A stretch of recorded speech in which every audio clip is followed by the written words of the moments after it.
বর্তমান আজকে কোনো ককটেল ফুটা দেখি নেই। কেউ একটা কর্মসূচি দিলে কিছুটা মানুষের মনে আতঙ্ক ছড়ায়, তবে স্বাভাবিক ছিল, পুলিশ ভালো দায়িত্ব পালন করছে, তেমন একটা কিছু হয় নাই। গণপরিবহনের অবস্থা দেখলে বোঝা যায় না যে শাটডাউন চলতেছে বা লকডাউন চলতেছে। আমি তো মোটামুটি আসলাম, স্বাভাবিকই আসলাম, গণপরিবহনও পাইলাম, সবই চলতেছে।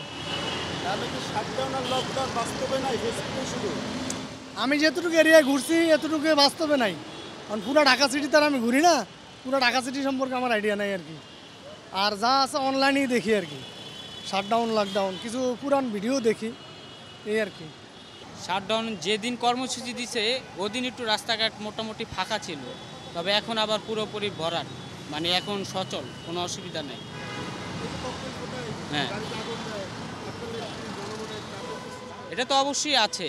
কেউ একটা কর্মসূচি দিলে কিছুটা মানুষের মনে আতঙ্ক ছড়ায়, তবে স্বাভাবিক ছিল, পুলিশ ভালো দায়িত্ব পালন করছে, তেমন একটা কিছু হয় নাই।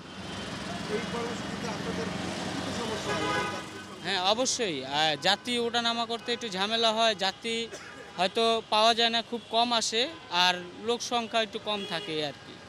রাস্তায় সিএনজির যাত্রী কম, এমনি জামজট বেশি।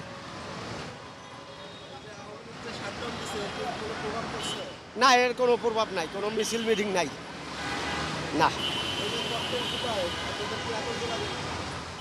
ওটা তো আতঙ্ক লাগে, তাই বর্তমান আজকে কোনো ককটেল ফুটা দেখি নেই। যাত্রী মোটামুটি কম, আবার আছে ভাড়া কম বলে থেকে যায় না, এরকম। এই শাটডাউন লকডাউনের কারণেই এতটাই কম, অনেক।